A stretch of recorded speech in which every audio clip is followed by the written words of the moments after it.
LeBron James will break the all-time scoring record this week at some point, whether that's Tuesday night, Thursday night, Saturday night. He's going to break it. Just 36 points away.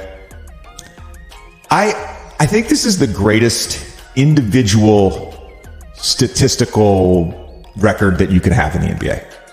Scoring. The all-time scoring record. Like, when you think about it, when you're a kid and you play, when you're in college, high school, NBA, whatever, like, one of the first things that you look at is like, how many points did I score? How many points did he have? When you watch a game, points are the first thing. And this was a record that people said would never be broken. Jordan, Kobe, Karl Malone, Dirk, like, you go down the list. There's great all-time players that had long careers. Jordan, of course, took a lot of time off here and there in between seasons, took a year and a half off and then 3 years off. But I think this is the greatest individual statistical record that you can have in the NBA. I really believe that. So first take last week. By the way, Tommy, for the listeners, I will be on first take once the Super Bowl's over. They've saved me until football's over. So I'll start going in next week, twice a week at least. First take last week had a segment. The question was, is LeBron... I love the producers at First Take. I love Molly. I love Stephen A. Is LeBron James an all-time scorer? That was the question. Dog, 89 away. Yeah. You view LeBron as an all-time great scorer. You know, it's weird. I kind of don't. And it's a question, and it's something I've seen before, something I've heard people talk about before. What does that mean? Like, LeBron James isn't really a scorer. Like, and Mad Dog said, quote, I kind of don't think of him as an all-time great scorer. It's really interesting.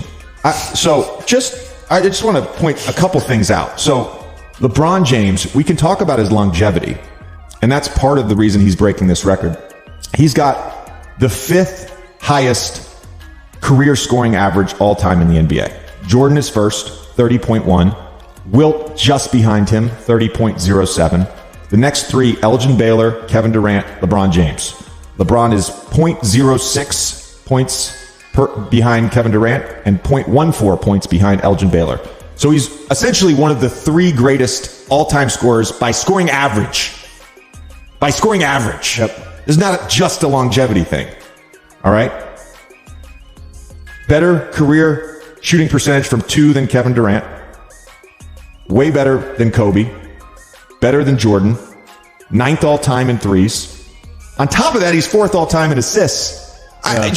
The constant narrative about nitpicking things with LeBron, most of them are just not factual. LeBron James is not clutch, right? That's another thing that people bring up all the time. Remember early in his career, he would just make the right play and kick to his teammates when he was double teamed? He just keeps breaking these narratives one by one. Play-by-play tracking era started in 1996, 1997 season. LeBron James has the most clutch time points ever. He's got over 2,600. The only other player with over 2,000 clutch time points is Kobe. LeBron James, second most game-tying or game-winning shots inside the final minute of the fourth quarter or overtime. Kobe's number 1. They're the only 2 guys that have more than 80. Kobe has 88. LeBron has 81. LeBron James has 5 game-winning buzzer beaters in the playoffs, the most ever in NBA history. I don't know where people are coming up with these. LeBron James, is he an all-time great scorer? No, he is the all-time greatest scorer. Yeah, I don't know. Is LeBron James clutch? Well, you could make the argument he's the most clutch player ever. My question is he's 38. We've talked a ton over the last couple of weeks about how incredible he's been since his 38th birthday. He's going to break the record this week. He shows no signs of slowing down. He said publicly he wants to play until Bronny's in the league. Yep. So that could be another 3 or 4 years or whatever it is. It feels like whatever record he sets with scoring is actually going to be tough to break. Yeah. Because there's a lot of great young players who are scoring a ton, but it's the longevity thing. It's the being able to play till you're 40 years old and put up 30 a game till you're 40 years old. That's really fucking hard to do. They asked Luka about it, I think a month ago, and Luka's like, I'm not going to play that long. It's like natural. It's just, what he's doing does not make any sense. It doesn't make any physical. You know, I see my name linked to a lot of the greats that played this game, like Kareem Abdul-Jabbar. It means a lot. What he did for the game, the championship runs that he had, and being an all-time lead scorer in NBA history. It's just respect. I think LeBron's legacy is extraordinary. His presence in 3 different cities. Won the championship each time. But he spent a lot more than that, both on the court and off the court. That's why I have a lot of respect for him. Just the correlation, being high school phenoms, to doing the things that we did off the floor, to wearing a Lakers jersey and trying to carry on that legacy, and then being a part of this conversation with the scoring record. We would kind of always be linked. LeBron James is nearing the all-time scoring finish line. He's just 36 points away from passing Kareem Abdul-Jabbar and could do so as early as Tuesday against the Thunder. And earlier today, LeBron sat down exclusively with the legendary Michael Wilbon. LeBron, how does a guy who never obsessed about scoring wind up in this place? It's still mind-boggling to myself. Because I've set out goals throughout my whole career. I wanted to be Rookie of the Year. I wanted to be an MVP in this league. I wanted to win championships, be an All-Star. I wanted to lead the league in assists, make all defensive team, defensive player of the year. I've never said I wanted to lead the league in scoring, or for sure never said I wanted to be the all-time leader in scoring. That's never been like a dream of mine, and to sit here and actually be on the brink of it happening, this is it's pretty crazy. Well, I know you're not a numbers fanatic either, but there's some records that obviously mean more than most. Just looking at it, you've got days now of us pushing it on you, even if you don't want to think about it. How does it sit with you? What appeals, what jumps out at you as you look at all these graphics and all these crazy things with you and Kareem side by side? The first thing that jumps out at me is the company. To know what Kareem did throughout his career. We're both high school phenoms, as they put it on us. And then to the next level was like, okay, these guys are the saviors of wherever they go. And Kareem went to UCLA first and won multiple national championships, and then got to the NBA, was in Milwaukee, and then with the Lakers, and myself going to Cleveland. It was like, you guys at 18, 19 years of age, you guys are the faces. And for me to be in the company with such a prominent, dominant force like Kareem was, it's an honor. I got a text from my 14-year-old son this morning saying, "Dad, wouldn't it be cool if LeBron broke the record with a little sky hook?"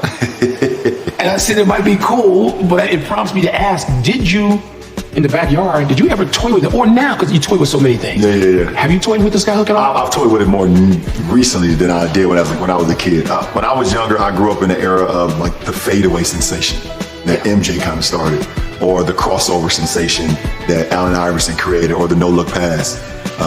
That J Kidd and actually Magic kind of had. But I never toyed around with the skyhook unless you were playing a game of horse. You're playing a game of horse, you mess around, see if you could get one, not thinking that your friend would be able to make it and things of that nature, but I never put it into the lab. Let's say the subject of Kareem for a second. You guys had some awkward public moments there for a while.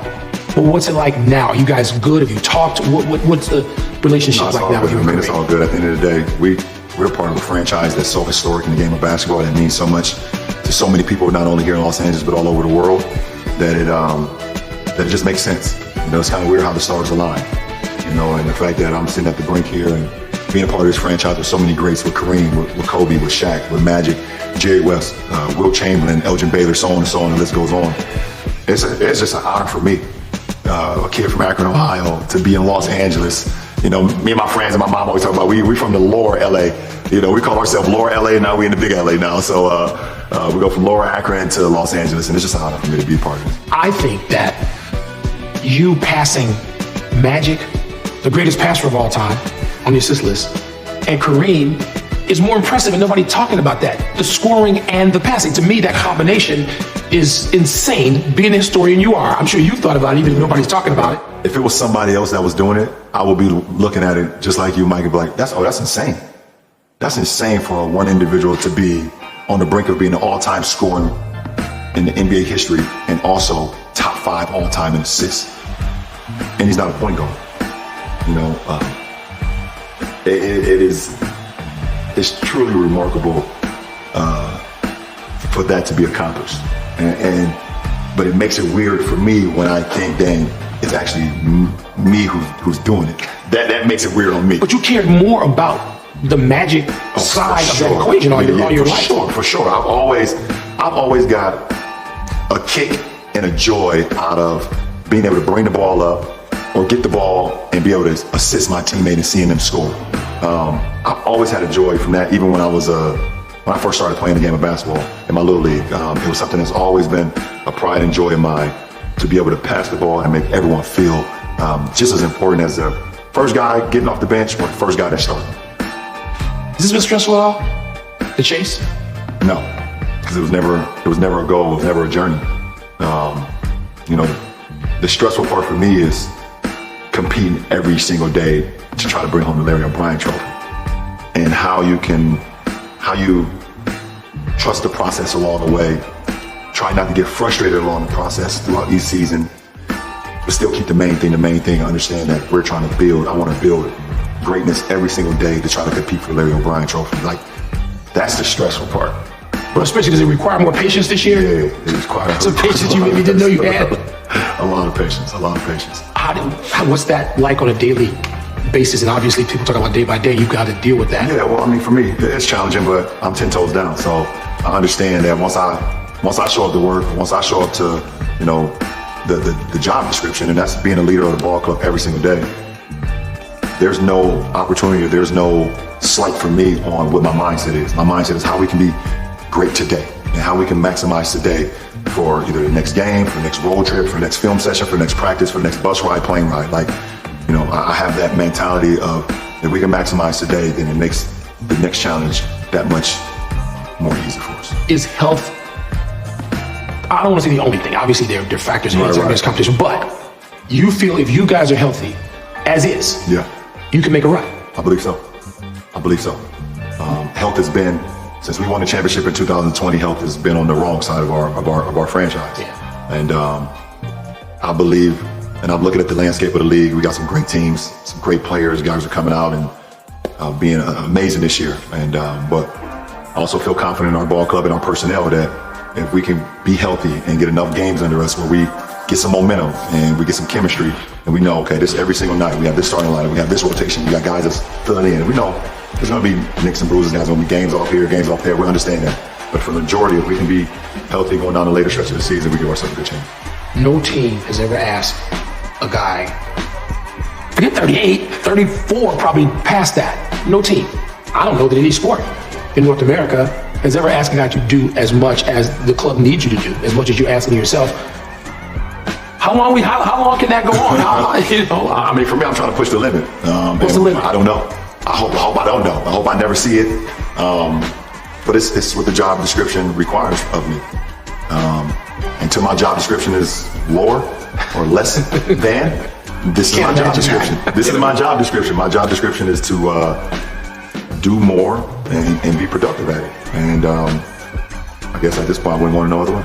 I said I wasn't going to ask this, but I am. Do you surprise yourself at this? I'm looking at some of these games, these 45-point, 49-point games.